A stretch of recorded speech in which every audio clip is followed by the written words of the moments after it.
Bonsoir à toutes et à tous. Bon, le sujet d'aujourd'hui, c'est de vous montrer comment utiliser l'application HATunnel. Nous savons très bien que c'est une application qui permet d'avoir la connexion Internet illimitée et gratuite. Pour ceux qui ne savent pas, vous le découvrirez aujourd'hui avec moi. Sans plus tarder, nous allons entrer dans l'application et je vais vous montrer exactement comment paramétrer cette application afin que vous puissiez, comme moi, surfer en illimité.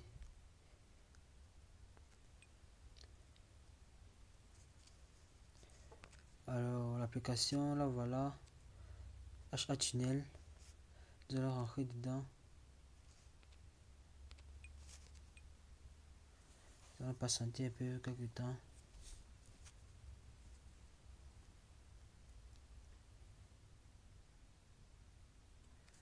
Nous allons patienter ensemble le temps que l'application s'ouvre.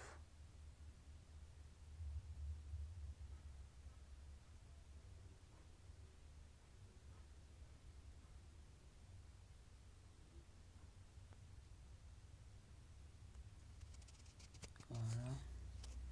Bon, généralement,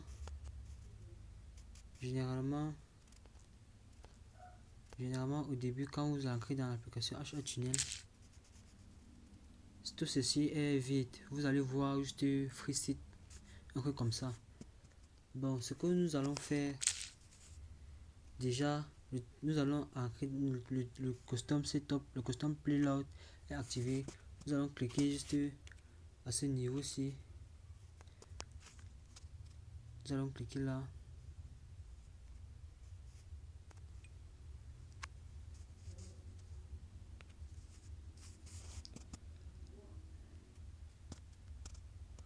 Attends, désolé.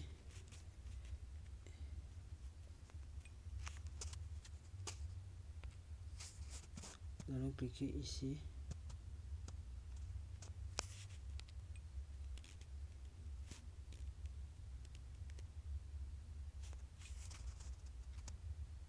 Ici. Là. Et ensuite, nous allons juste cliquer là. Nous voyons le payload generator. Maintenant, vous voyez à ce niveau-ci. À ce niveau-ci, vous allez voir au début, vous allez voir Snapchat. Mais vous le remplacez par ce qu'on appelle le host. En fait, le host, c'est un site internet qui nous permet d'avoir accès à internet gratuitement. Donc, on peut dire c'est un virus internet en fait. Donc là, mon host, comme par ailleurs le host le plus populaire, il est Dropbox.com. Donc là, vous allez mettre Dropbox.com. Et maintenant, ensuite, à ce niveau-ci,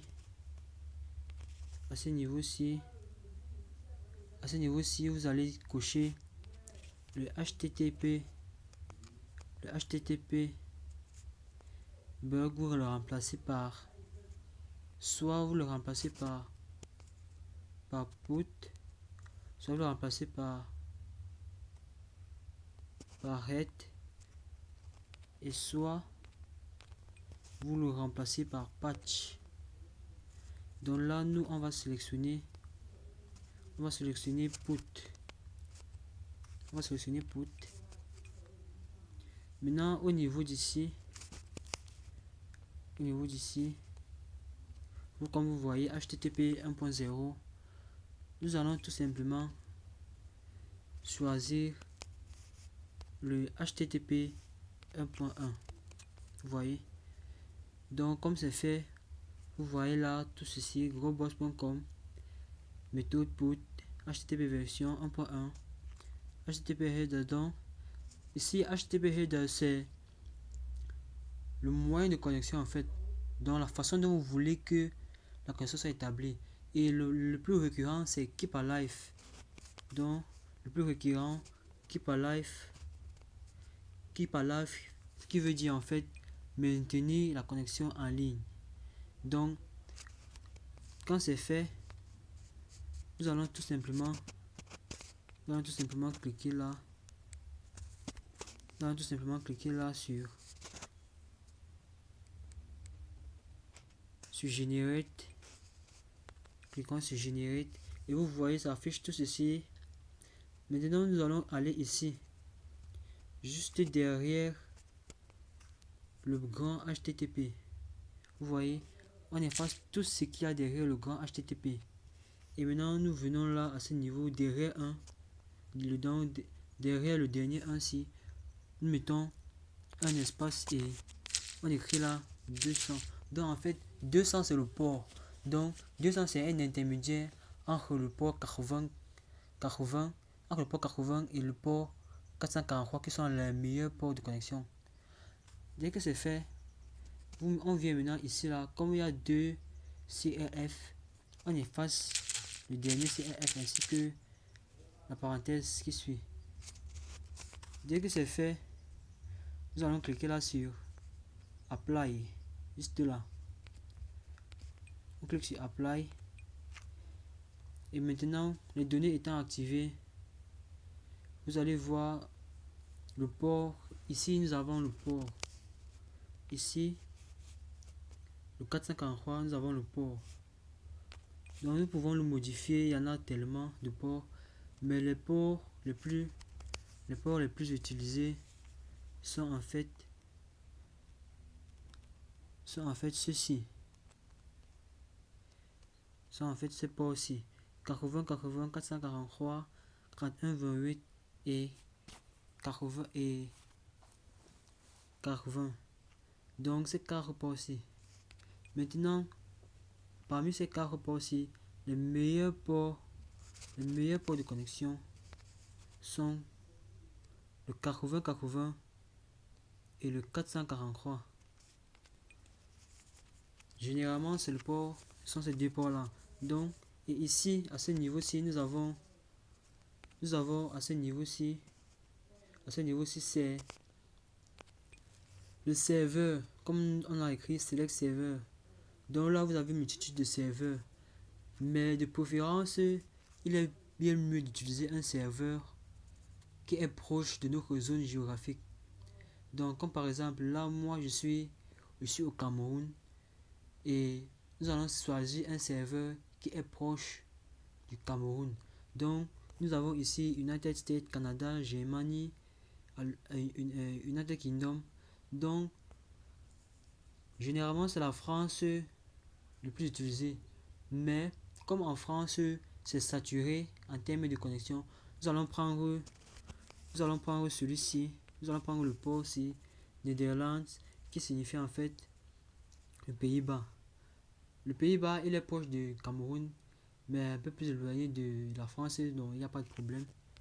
Donc là, on va choisir Netherlands, qui veut dire en fait Pays-Bas.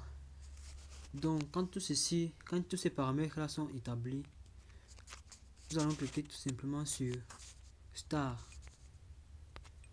Donc clique sur Start. Et si la connexion est établie, vous allez voir comment ça défile.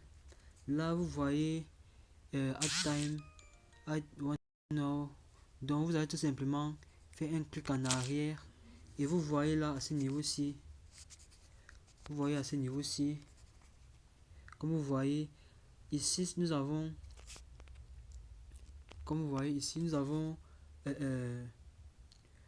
en fait la connexion qui s'établit. Donc là ici, nous avons les données envoyées.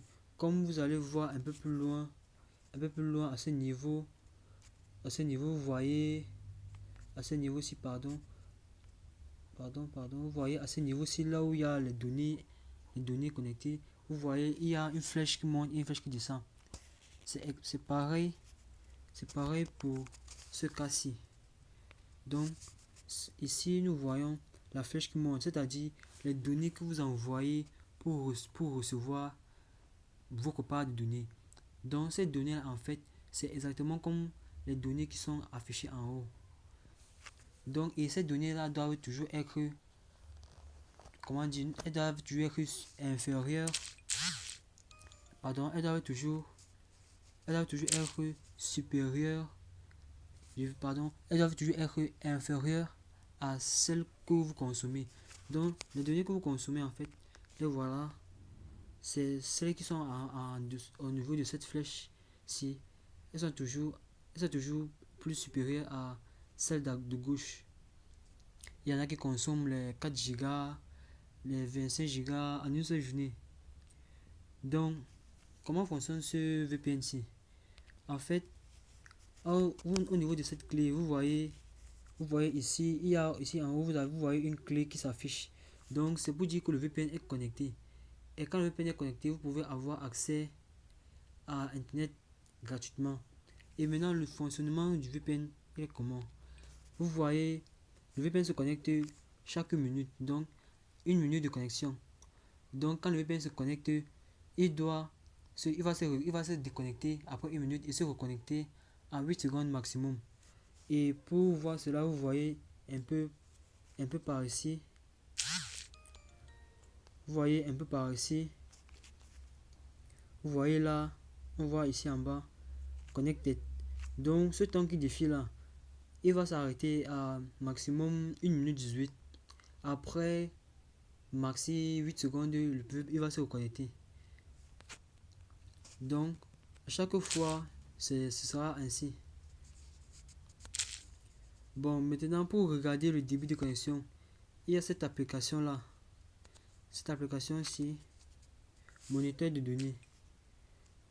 Moniteur de données, cette application-ci, là vous voyez.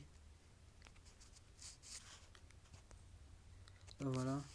Donc quand vous l'installez, après avoir effectué les paramètres, vous devez, pour ceux qui n'ont pas un téléphone qui affiche la vitesse du réseau, vous devez la télécharger. Après avoir réglé les paramètres, vous allez voir, vous devez paramétrer ici en haut la vitesse du réseau. Vous affiche toujours la capacité, la vitesse du réseau en fait. Donc si le débit est bon, la vitesse du réseau peut varier pour monter à partir de 100 kB en montant. Il y en a des téléphones qui montent en vitesse en 10 mégabits par seconde, de 4 mégabits, ça varie. Donc vous voyez là, comme c'est écrit connexion failed, c'est pour dire la connexion a échoué. En fait, la connexion échoue quand le VPN se déconnecte, mais c'est pas un problème. Donc le VPN va se reconnecter. Donc c'est pas un problème. Et au niveau à ce niveau-ci, à ce niveau où on dit add one how, à ce niveau-ci, vous voyez, vous n'avez pas besoin d'ajouter 1 heure de temps parce que le VPN en se déconnectant, en se reconnectant, le temps sera toujours illimité. Donc c'est pas nécessaire puisque le VPN ne va pas rester connecté pour terminer les 1 heure. Donc le processus de ce temps qui est ici, ce temps-ci, ces 9 minutes-ci là vont toujours recommencer à chaque fois que le VPN va se reconnecter. Donc n'hésitez pas à vous abonner et liker la vidéo si elle vous a été utile. Et dites-moi en commentaire si vous avez eu des lacunes. Merci bien.